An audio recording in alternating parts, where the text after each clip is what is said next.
Magandang gabi po sa bawat isa. Narito po ang listahan nating babanggitin para sa ating panalangin. Pastor Stella Jeronimo, Pastor Ted Ribo and Family, Pastor Nael Tongco and Family, Pastor Jerry Dalagit, Pastor Mike Santos, Pastor Ron and Sister Leonie, Reynosa Family, Pastor June Jeronimo and Family, Pastor Samuel Montiagodo, Nana Nemen, Sister Neneng, Sister Blancy, Baby Muding Mijares and Family, Sister Judith, Brother Chris and Brother NC, Sister Jenaline Katrina Concept and Kyle Valiente, Marinas Family, Sister Christina and Sister Jessica Yamsuan, Sister Edna and Sister Abigail Marquez, Boatis Bartolome Family, Nana Yole and Family, Pastor Larry and Sister Glenda Pontillas, Carizo Family, Brother Ronald Benaventura and Family, Sister Raquel Benaventura, Brother Jojo, Sister Marivic and Sister Neche Jiran, Sister Trisha, Trixie and Tristan Larisma, Sister Isang Constantino, Cabales Family, Brother Rod, Sister Ana and Sister Praise de los Santos, Sister Cherry Arzala, Sister Orfa, Sister Sharon and Sister Nympha, Sister Christine and Brother Michael de la Cruz and Family, Sister Yoli Pantig, Sister Meli Montaño, Brother Jeffrey Carrizo, Sister Feli Dizon, Sister Caroline Bocohan and Sister Nancy, Maulawen Family, Brother Marvin Lau, Sister May Santos, Sister Pina Montiagodo, Sister Edel Castro, Brother Reynaldo Rodriguez, Sister Joy Acosta and Sister Eleodora Medina, Nanay Lino Lopez, Brother Julius Pantigan Family, Sister Fen MJ Tanganan, Brother Dixon Paras, Brother Richard and Brother Scott Michael Wayan, Brother Gerald Hanta and Family, Sister Sarah Licardo and Family, Brother Brian Bernardo, Sister Cam Saito, Zabala Family, Sister Miel Kabatingan, Brother Gerald de la Cruz, Sister Nihal Abdul Rauf and Brother Alexander Mamao, Sister Cecilia de Sahagun, Brother Delio Larin, Sister Liway Apo and Family, Brother Francisco Fabiliar, Brother Sam Benisano, Sister Baby Orsabi and Sister Belen, Brother Jerry Lazaro and Family, Sister Zea Caliejo, Brother Vic Gutierrez and Family, Brother Francisco Senon, Baby Gavin Manzulim, Sister Lani Ramos, Sister Janet Abuel, Sister Hilary Ann Abuel, Baby Julian Chris Alfante, Sister Crescencia Ramos Rico, Nanay Gloria, Pastor Hener Ado, Brother Richard Elima, Brother Michael Tailo, Brother Ishmael and Brother Joaquin Ong, Baby Penelope Jane Leoncio, Brother Juanito Ramos, Sister Joan May Ragusante, Brother Paul Anthony Gutierrez and Family, Sister Filomena Tugade, Sister Agang Cruz, Brother Ryan Dagdag and Family, Sister Madeline Napalang, Sister Marybeth Balahadia, Brother Leo Garcia, Sister Julia Micaela Domingaño, Brother Jonathan Binuya, Sister Susan Lopez, Attorney Carlos Borja Jr., Sister Aida de la Cruz, Brother Reynaldo Morena and Family, Brother Nelson and Sister Vivian Pabigayan, Sister Julieta Gutierrez, Sister Aida Quiazon, Brother Brian de la Cruz, Sister Mercy de la Cruz, Brother Edgar Ventura, Sister Mariel Sebastian, Mr. and Mrs. Jed and Danny Vedayo, Sister Lizelle Bangayan, Sister Melogene Paliago, Brother Renz Louis Abangan, Sister Vanessa Abingosa, Brother William Valencia Jr., Brother Ramon Rodriguez, Brother Fritz Mark Nevado, Sister Sandra and Brother Luisito Perez Sr., Brother Rylan, Sister Josen Chin Vengua, Brother Singcar Lim, Sister Rosita. Magandang gabi po sa inyo, mga kapatid ko minamahal, sa inyo mga kapatid ko sa PL, at gayon din po sa inyo mga kapatid ko sa Iglesia ng Pasong Tamo. At gayon din po sa inyong lahat na nakikibahagi sa gawain ito. Ngayon po gabi, magpapatuloy tayo sa ating panalanginan. At bago po ako manalangin, ay magbibigay po ako ng isang talata. Ito po ay mababasa natin sa 1 chapter 15 sa verse 12. Ito po ang sinasabi. Ito ang aking utos na kayo'y mag-ibigan sa isa't isa na gaya ng pag-ibig ko sa inyo. Kaya nga po, ang ating aralin ngayon ay tungkol sa pag-ibig, sapagkat itong buwang ito ay tinatawag na Love Month, na ang buwang ito ay ang mga tinatalakay araw-araw ay tungkol sa pag-ibig. Kaya tungkol din po sa pag-ibig ang aking binabahagi sa inyo. So yung pag-ibig na itinuturo ng Panginoon. Ito po yung pag-ibig na nakalulugod sa ating Diyos. Pagkat ang pag-ibig na itinuturo ng ating Panginoong Jesus, yung pag-ibig na walang itinatangi, yung pag-ibig na hindi man sa magkalalaman, yung pag-ibig na katulad niya, ang pag-ibig ay walang halaga.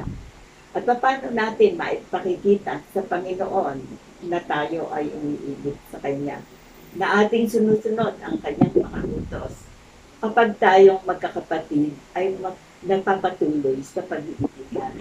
Kapag tayong magkakapatid ay patuloy na naglilingkod sa Panginoon, sa kabila ng tayo ay dumadaan sa iba't ibang pagsubok. Kaya nga ang sabi niya ay gaya ng Kanyang pag-ibig.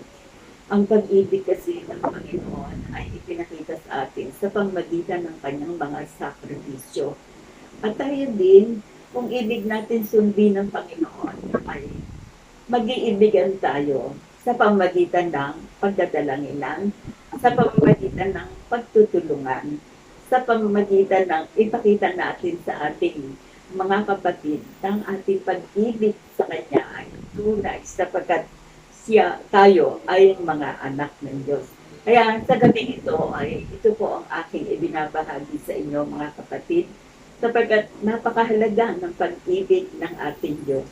At ang pag-ibig ng ating Diyos, ito'y nais niya, hindi lamang natin nababasa o naririnig, kundi nais ng Panginoon, ipamuhay natin ang pag-ibig na itinuro niya sa atin, mag-ibigan tayo sa isa't isa. Kaya mga kapatid, huwag nating kalilimutan, tayo'y magdalanginan, tayo'y magtulungan, at tayo ay magpatuloy sa paglilingkod sa kabila ng tayo ay dumadaan sa iba't ibang pagsubok. Sapagkat ang pag-ibig na itinuturo sa atin ng Panginoon ay kailangan nating paglilingkod na mayroong kasiyahan, bagamat may pagsubok sa buhay. Kaya ngayon pong gabi, magpatuloy po tayo sa ating panalangin na tayo ay nagpapadama ng pag-ibig sa isa't isa. Tayo po ay manalangin. Panginoon, maraming salamat sa banal na salita na inyong pinaalaala at tinuturo sa amin na kami mag-ibigan sa isa't isa. Kaya nga, Ama, salamat sa inyong pag-ibig na nagturo sa amin na kami magdalanginan, na kami magtulungan, na kami magkakapatid ay magpatuloy na maglingkod, bagamat mayroong mga pagsubok sa buhay. Ama, patuloy upang idinadalangin ang mga kapatid sa Iglesia ng Fiel, pataganain niyo sila sa pag-ibig na nanggagaling sa iyo upang ang karagdagang taon ng kanilang anibersaryo ay madagdagan pa ang kanilang pananampalataya, madagdagan pa sila ng kaalam at karunungan mula sa iyo upang magpatuloy ang mga kapatid sa paglilingkod na taglay ang pag-ibig. Kaya din po, Panginoon, kaming magkakapatid sa Iglesia ng Pagsunta mo, tulungan niyo kami ng mga salita na aking binasa at binahagi.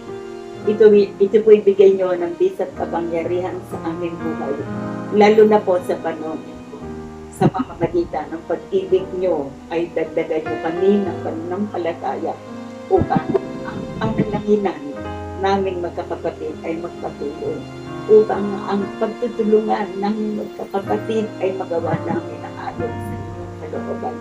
Kaya nga, Ama, sa pamagitan din ng pag-ibig ay aking itinadalangin mga kapatid na may karamdaman. Patuloy niyo po silang dala ng kagaling at kagagutan. Ang mga kapatid na nag-iipin, agutin niyo, Ama, at tulungan nalagay sila sa kaluwagan. Ama, makasangako ako na ang mga salita na aking ibinahagi, ito ay bibigyan niyo ng bisag kapangyarihan upang sa gayon, Ama, sa pamamagitan ng pag-ibig ninyo, mamuhay kami ng pag-ibig na gaya ng pag-ibig ninyo na aming mabigyan ng kaluwalhatian ng inyong banal na pangalan. Ama, ang lahat ng ito ay aking hinihingi, ipinagpapasalamat sa pangalan ni Jesus. Amen.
pagpapala mo'y laging sapat.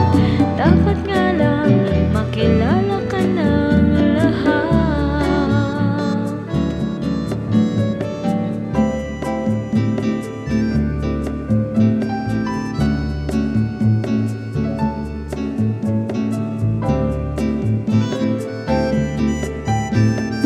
Lagi akong maasa sa mga pangako mo, na sa'kin ka't ako'y di na mangangamba. Tutugunin lagi lahat ng suliranin ko, pati na hangarin ng pusong ito. Pagkat biyaya mo'y sapat sa pangangailangan ng lahat. Pag-ibig mo'y wagas, dahilan may di magwawakas. Buong mundo may maghirap, pagpapala mo'y laging sapat. Dapat nga lang makilala ka ng lahat. Biyaya mo'y sapat sa pangangailangan ng lahat. Pag-ibig mo'y wagas, dahilan may di magwawakas.